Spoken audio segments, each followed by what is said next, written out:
Yan, bubuksan na natin yung ating bagong isda. Ating isda. Ang ganda na pagkakabalot na mga kaibigan. Itong mga isda na to, import pa mula sa bansang Indonesia. Ipribi tayo mga kaibigan.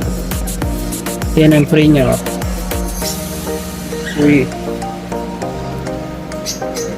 Super black na betta fish. Siyempre, ito yung binili talaga natin. Ngayon, na-acclimate natin siya rito. Yung dalawa, ito. Ganda ng kulay mga kaibigan.